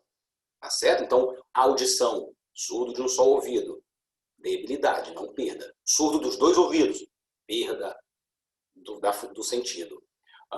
Rins, faz parte da função renal. Perdi um dos rins somente, debilidade permanente, lesão grave. Perdi os dois rins, não sei nem se sobrevive, lesão gravíssima. Cego, mesma forma. Professor, agora, os olhos. Beleza, os olhos da pessoa são órgãos duplos, tem dois olhos ali. Se ficar cego de um somente, nós temos uma hipótese de debilidade permanente do sentido visão. Agora, digamos que o indivíduo já era cego de um olho. E aí ele brigou com a gente, ou a gente deu um soco no outro olho do infeliz e ele ficou cego do outro olho também. Estamos diante de uma hipótese de perda do sentido. Né? Houve uma perda total do sentido visão. Nesse caso, sim, perfeitamente. Tá bom? Tranquilo. O que nós temos mais aqui? A situação da impotência generandi e a impotência coeunde. Então, faz parte, a impotência coeunde é importante, a impotência generandi. Estamos falando de função reprodutória. Função reprodutória. Impotência generandi é a impotência de gerar filho ou de engravidar, de conceber, tá bom? Seja do homem ou seja da mulher. E a impotência coeunde é a impotência de copular, de não poder praticar o ato sexual. Tá? Ambas as situações podem caracterizar a perda ou inutilização da função reprodutiva, a depender da hipótese que estivemos aqui verificando. Tá bom? Outra hipótese, vamos lá. Perda de dentes, já falamos também, depende da quantidade de dentes, para ver se vai ter perda ou inutilização, mas na verdade estaremos muito provavelmente, mesmo a depender de uma grande quantidade de dentes, não de uma perda da função digestiva, mas uma debilidade permanente, tá bom? Deformidade permanente. Deformidade permanente. Então, aí nós estamos tratando do chamado dano estético, tá certo? Do dano estético, aquele aparente, aquele dano estético considerável. Aqui não pode reparar pela própria força da cicatrização ali, né? Então, a doutrina menciona que esse dano estético é aquele que causa impressão vexatória, que causa um desconforto para quem está vendo e também humilhação para a vítima que tem aquela lesão, aquela deformidade. Tá bom? Então, é um dano estético, é aquele aparente, aquele que dá a impressão vexatória, vergonhosa, que causa humilhação para quem tem, impressão desconfortável para quem olha. Esse é o chamado, essa é a chamada deformidade permanente. Eu coloquei aí a vitriolagem. Para quem não sabe, vitriolagem é aquele tipo de agressão abominável de pessoas que jogam ácido na vítima, né? Ou queima a vítima toda, ela ficou toda deformada, jogou ácido, ela ficou com cicatrizes horríveis no rosto. Não é isso? De vez em quando aparece um maluco, e eu falo maluco porque normalmente são homens mesmo que fazem essas merdas, né? Jogando em mulheres na rua o ácido, ou na ex-namorada, a ex-mulher que não quer mais ele, e ele joga lá o ácido. Então é a hipótese que a gente traz aí para vocês como exemplo de deformidade permanente. Vejam que não se exige, tá, que essa lesão ela esteja à vista de todo mundo. Tá? Mesmo que sejam locais mais íntimos, locais que normalmente estão cobertos pela roupa, ou até mesmo pelas roupas íntimas, uma hora ele vai ficar à vista. Então o importante é que ele fique em algum momento à vista por alguém. Então não importa se ele não é visto por todos o tempo todo. Então, havendo possibilidade de ser visto, estamos sim ainda diante da deformidade permanente. Também não se pode aqui exigir da vítima que ela se submeta à cirurgia reparatória, cirurgia estética para reparação. Não é obrigada a fazer isso. Então, se verifica a deformidade permanente e a qualificadora está caracterizada, independentemente da vítima vier posteriormente a se submeter a algum tratamento cirúrgico, estético para remover essa deformidade permanente. Tá bom, então? Ok, o que nós temos mais? E aí sim, 4. E aí, parágrafo aborto, né? A última hipótese de lesão corporal de natureza gravíssima, que é a qualificadora do resultado aborto. Resultado aborto. Então, vamos lá. Então, aqui, resulta o abortamento, não é isso? Em razão da lesão. Então, veja que aqui, necessariamente também, esse resultado aborto só pode ser advindo a título de culpa. Ele não pode, de forma alguma, ser doloso. Se o agente agiu com dolo de causar o resultado aborto, seja dolo direto, seja dolo eventual, estaremos diante de uma hipótese do crime de aborto, do crime de lesão corporal em concurso com o crime de aborto. Então vejam, se ele quis o resultado aborto ou assumiu o risco de produzir o resultado aborto, ou seja, agiu com dolo para ele, estamos diante do crime de aborto. Agora, neste caso da qualificadora da lesão corporal de natureza gravíssima, resultado aborto, temos uma hipótese em que o agente agiu culposamente para esse resultado aborto. Então ele quis praticar a lesão corporal, dolo na conduta inicial, lesão corporal, resultado mais grave, aborto, que ele não queria e não assumiu o risco. Portanto, culposo. Crime préter doloso necessariamente préter intencional ou préter doloso. Dolo na conduta inicial, lesão corporal. Resultado mais grave, aborto. Culpa. Dolo mais culpa. Então, necessariamente, esse resultado aborto há que ser culposo, sob pena de termos aí a transmudação para o crime de aborto, e não de lesão corporal, com resultado aborto. Muito bem. Pessoal, havendo coexistência de qualificadoras.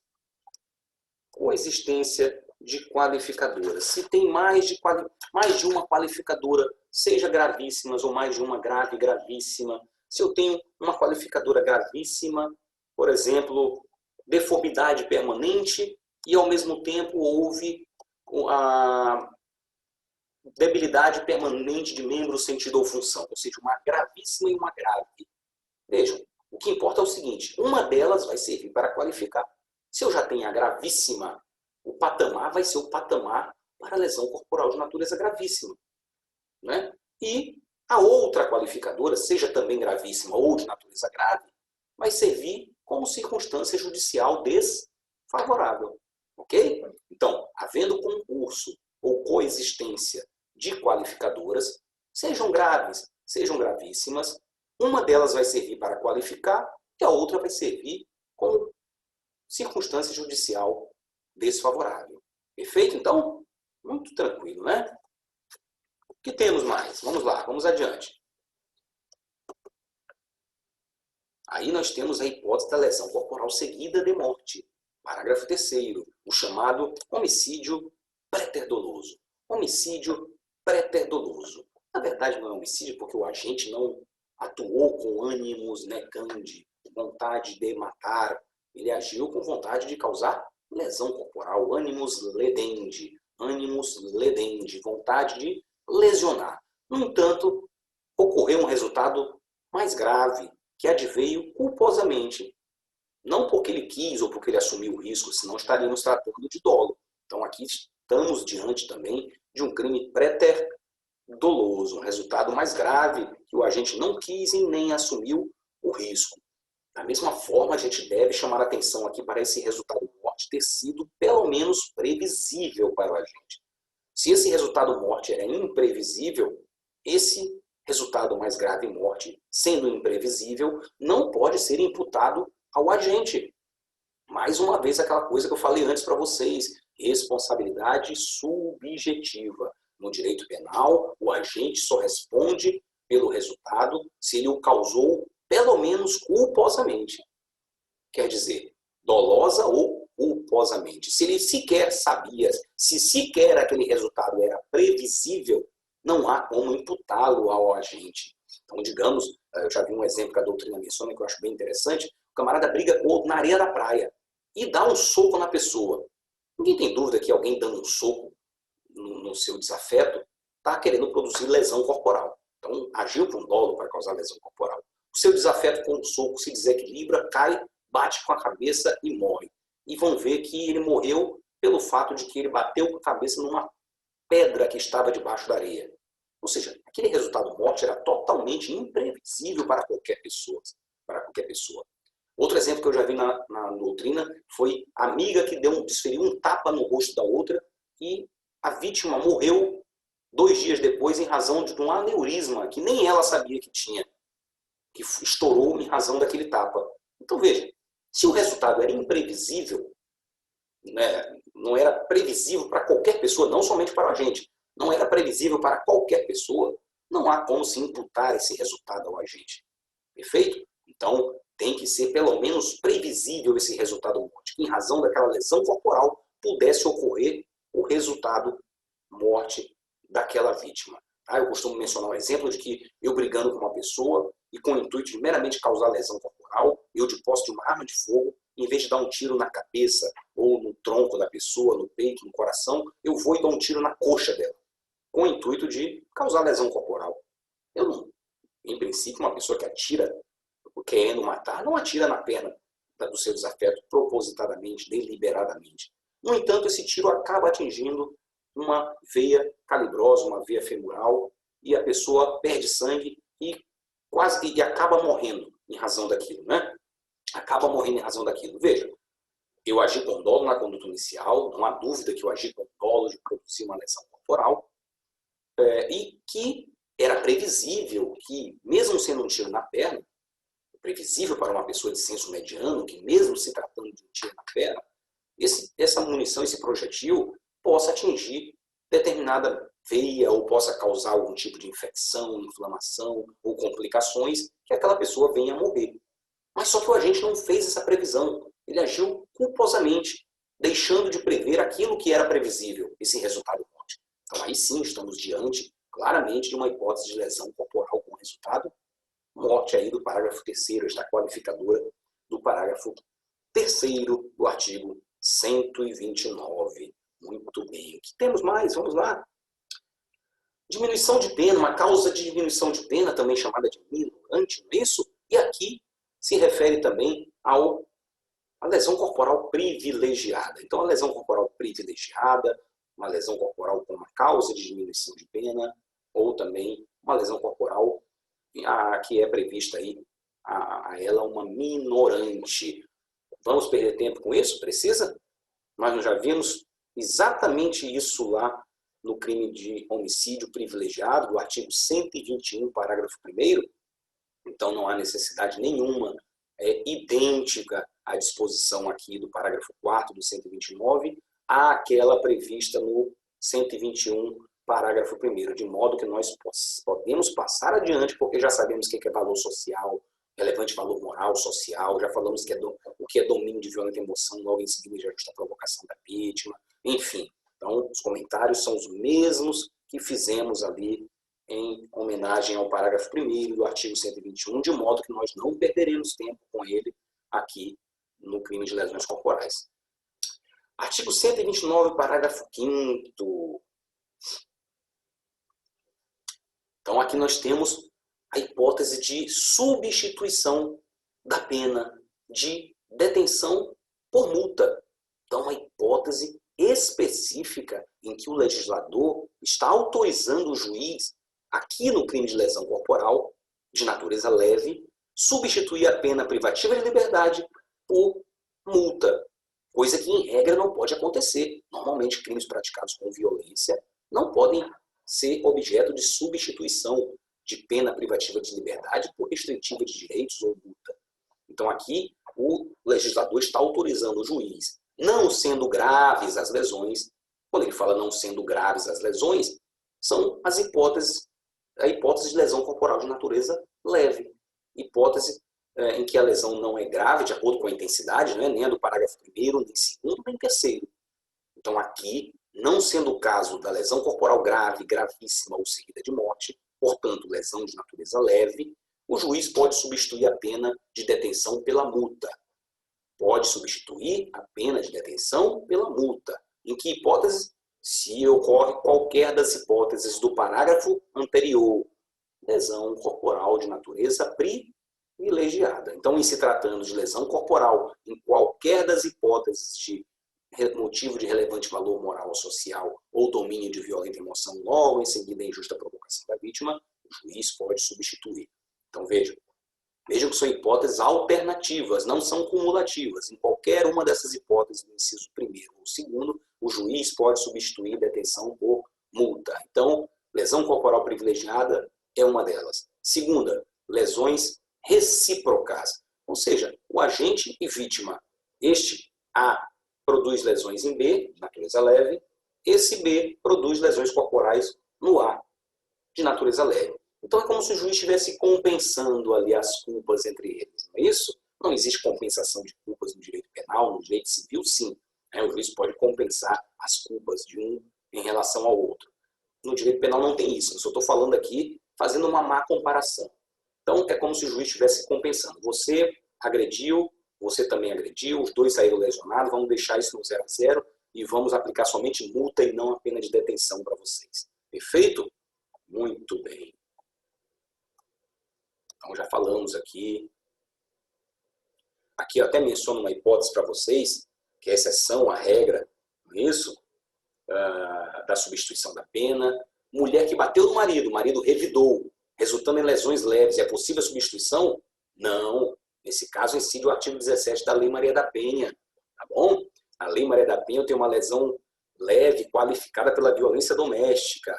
Então, nesse caso, não há, o procedimento é diferente. Vamos ver mais adiante como é a questão da violência doméstica. Se a lesão é culposa, então aquela decorrente de negligência, imprudência, imperícia, né, em que o agente deixou de tomar um dever de cuidado que seria exigível para ele. Então está aí lesão corporal culposa, detenção de 2 meses a 1 ano, crime de menor potencial ofensivo, pena de 2 meses a 1 ano de detenção na lesão de natureza leve. Só lembrando para vocês aqui que em se tratando de lesões corporais de natureza culposa, tá? Em se tratando de lesão corporal culposa, não importa, para efeito da caracterização aí do parágrafo 6º da lesão culposa, não importa importa a gravidade das lesões. Então, eu já vi questão de concurso querendo induzir o candidato a erro, dizendo lá, num determinado exemplo, que alguém, por negligência, deixou cair um saco de cimento, 2 pedreiros numa obra, deixaram cair um saco de cimento que atingiu o fulano que ia passando na calçada, que ficou paraplégico, tetraplégico, não importa. Ou seja, ele tenta induzir a uma situação de lesão de natureza grave. A pessoa ficou incapacitada para o trabalho, né, permanentemente, a pessoa ficou com debilidade permanente de membro, sentido ou função. Ou seja, tenta encaixar uma lesão corporal culposa, combinando com alguma hipótese ali, como resultado da lesão corporal culposa, alguma daquelas hipóteses de lesão grave ou gravíssima, querendo induzi-los a erro de que se trata de uma lesão de natureza grave ou gravíssima. Então, não se trata, pessoal. Lesão corporal culposa é lesão corporal culposa. Pena, detenção, 2 meses a 1 ano. Acabou-se. Pouco importa o resultado da lesão para efeito da tipificação da lesão corporal culposa.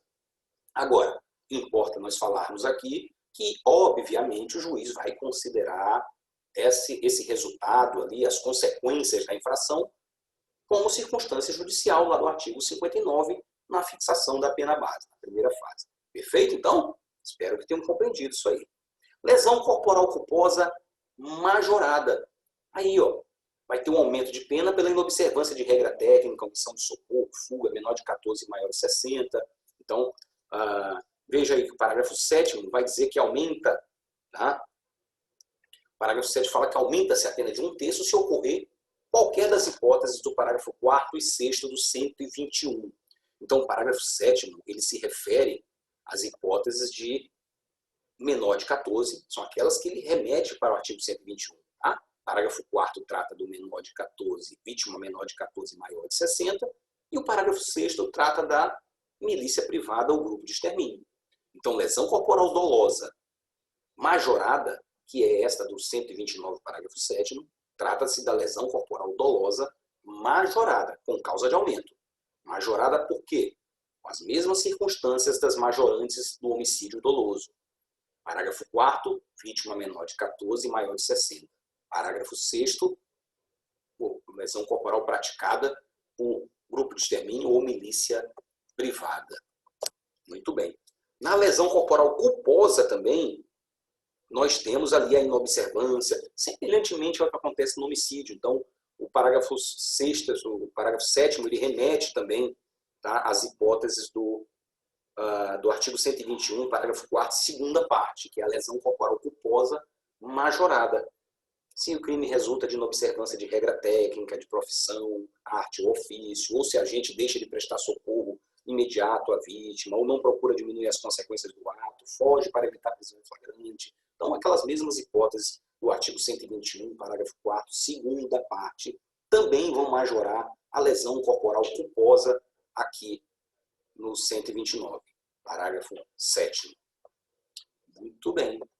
Estamos caminhando para o final. Possibilidade de perdão judicial na lesão corporal, né, na lesão corporal culposa. Então, do mesmo jeito que admite-se o perdão judicial no homicídio culposo, o que dirá lesão corporal culposa, não é isso? Então, se pode aplicar o perdão judicial para o mais, que é o resultado morte causado culposamente, o que se dirá para a lesão corporal culposa. Então, só lembrando, perdão judicial é quando o juiz entende desnecessária a aplicação da pena, porque a infração penal já atinge o agente, as consequências da infração penal atingem o agente de tal forma que o juiz entende que é desnecessária a aplicação da pena. É uma causa extintiva da punibilidade, uma causa que extingue a punibilidade. E a sentença que declara o perdão judicial, uma sentença declaratória da extinção da punibilidade. Vamos lá para a violência doméstica agora. Então, o parágrafo 9º, ele trata aqui que se a lesão for praticada contra ascendente, pai, mãe, avô, né, pais, avós, bisavós, irmão, cônjuge ou companheiro, ou com quem conviva ou tenha convivido, ou ainda prevalecendo-se agente das relações domésticas de coabitação ou de hospitalidade, pena de detenção de 3 meses a 3 anos.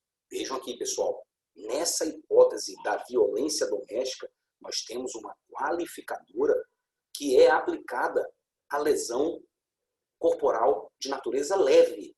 Aquela lá do caput do 129, aquela do caput do 129, que é uma lesão corporal de natureza leve, porque não é nem grave, nem gravíssima, nem seguida de morte, ela comporta a sua classificação como sendo uma lesão leve qualificada. Então, não confundam os critérios de classificação. Eu já vi autor falando assim, não, ela não pode ser leve porque ela é qualificada. Não tem nada a ver um conceito com o outro. Tá? O conceito é simples, qualificada. Simples e qualificada. Agora, com relação à intensidade, eu tenho leve, grave e gravíssima. E aqui o parágrafo 9º se refere à lesão leve, porém ele a torna qualificada.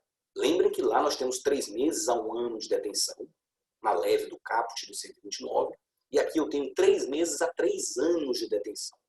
Então não é nem sequer uma infração penal de menor potencial ofensivo. O camarada preso por violência doméstica, ele é submetido à prisão em flagrante, e ele não vai ter o rito dos juizados especiais criminais, porque não é infração de menor potencial ofensivo. Então vejam, e aqui não é necessariamente a mulher, não é a violência doméstica exclusivamente contra a mulher. Vejam que é a lesão praticada contra ascendente, descendente, irmão, cônjuge ou companheiro. Barra. Agora, alternativamente, ou se não for ascendente, descendente, irmão, cônjuge ou companheiro, aquela lesão praticada contra quem conviva ou tenha convivido, ou prevalecendo-se o agente das relações domésticas, de coabitação ou de hospitalidade. Então, ascendente, descendente, irmão e cônjuge não precisa fazer nenhuma explicação aqui. Não é isso?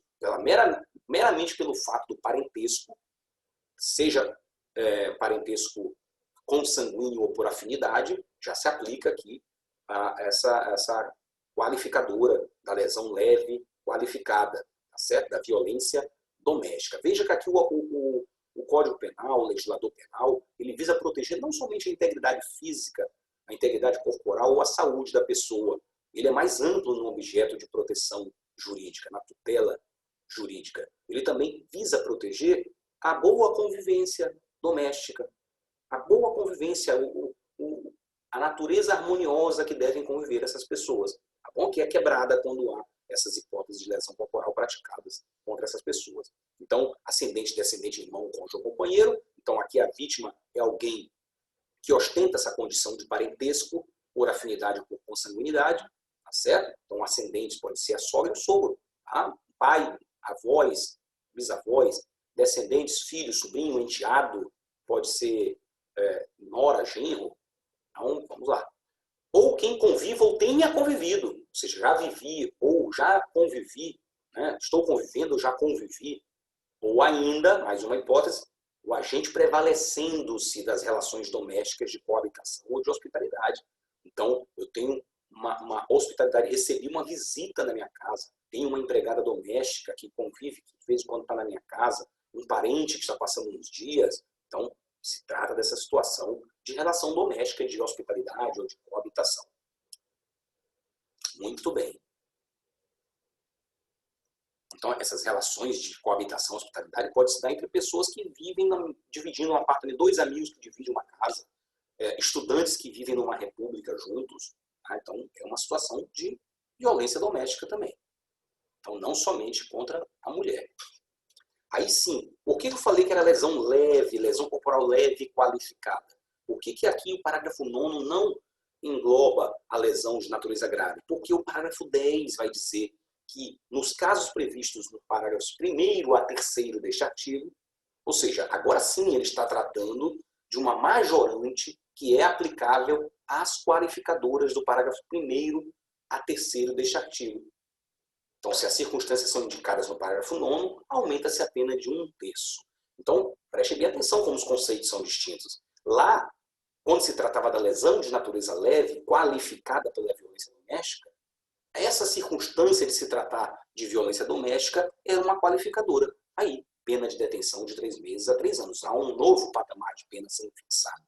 E quando ele vai para o parágrafo 10 e vai dizer que nas hipóteses das lesões de natureza grave, gravíssima e seguida de morte, ele aplica aí uma majorante de 1/3, porque elas já são qualificadas. Não tinha como colocar uma nova qualificadora.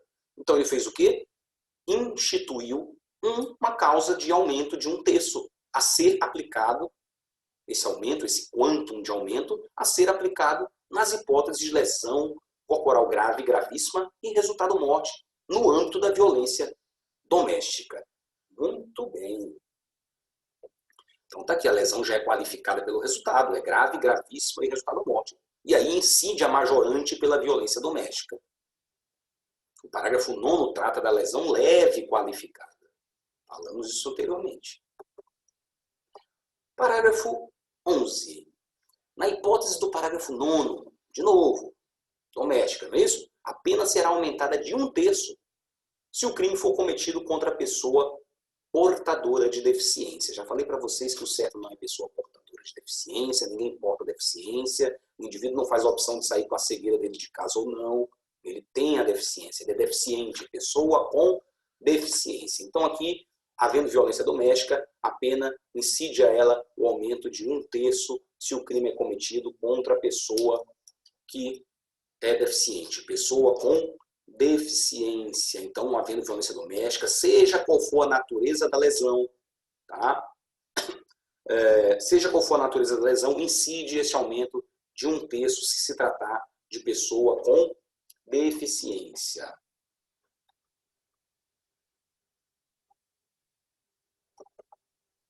Lesão corporal contra agente de segurança pública. Aqui, como nós falamos, os comentários são semelhantes ao que fizemos quando tratamos do crime de homicídio qualificado pelo fato de ser cometido contra a vítima, a autoridade ou agente da segurança pública. Tudo que falamos lá, efeito é idêntico. A diferença é que aqui ele vem na forma de majorante. A pena é aumentada de 1 a 2/3. A pena é aumentada de 1 a 2/3.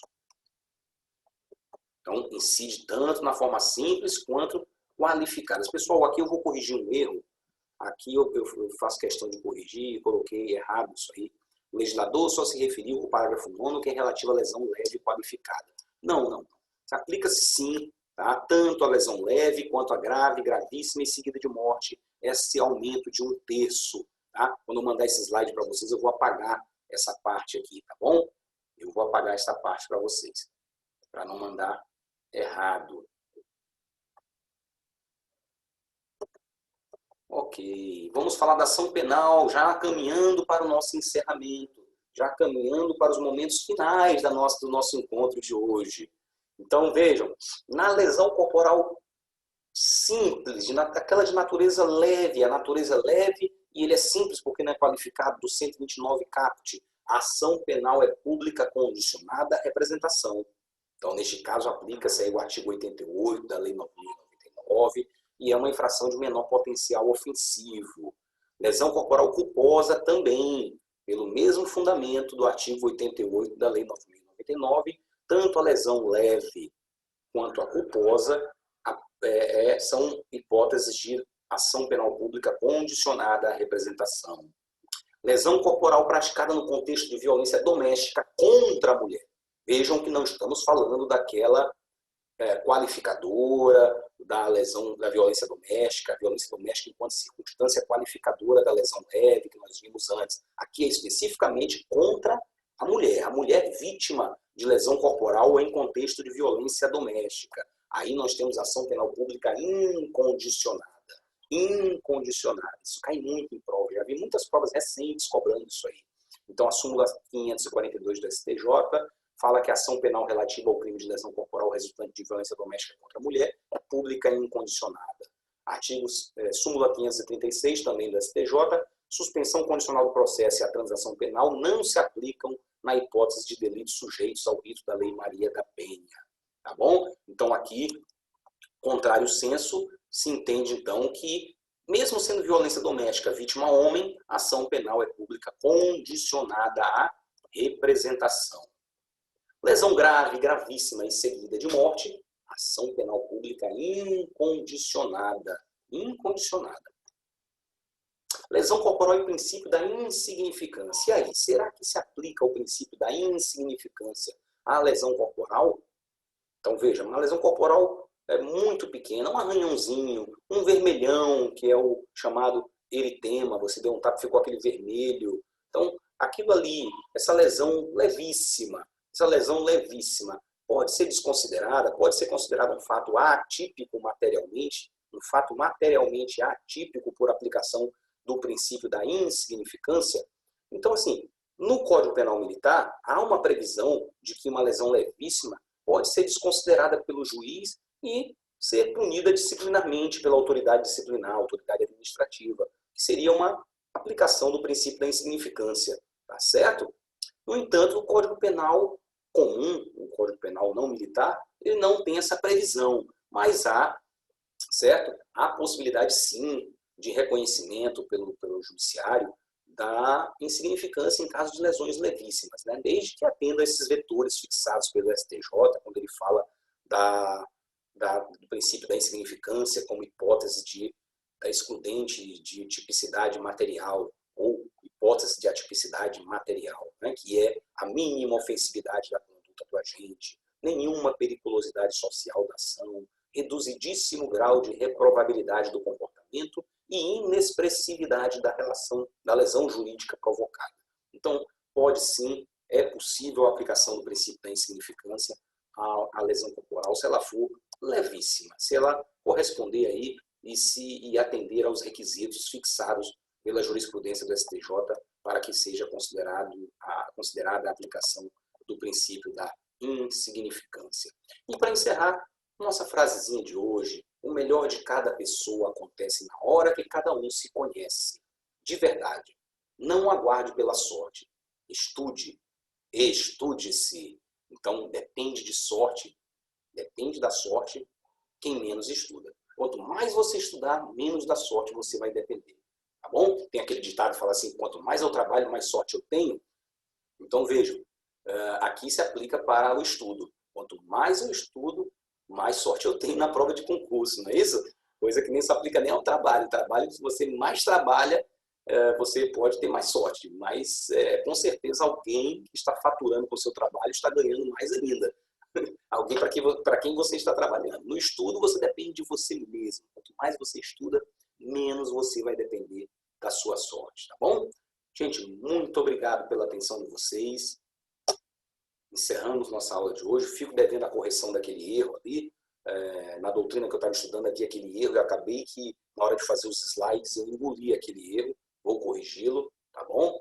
E a gente se encontra na aula de amanhã, na quinta-feira, se é que vocês já não estão assistindo essa gravação já na quinta, mas mais tarde a gente se encontra para nosso debate, para nossa revisão e para as dúvidas no nosso horário de aula, que é o que realmente conta para efeito de chamada, de frequência, de controle junto com vocês, que é a nossa aula síncrona, aquela que nós vamos falar ali em tempo real, no momento ali que nós definimos ali das 20 horas, pelo menos uma hora de encontro.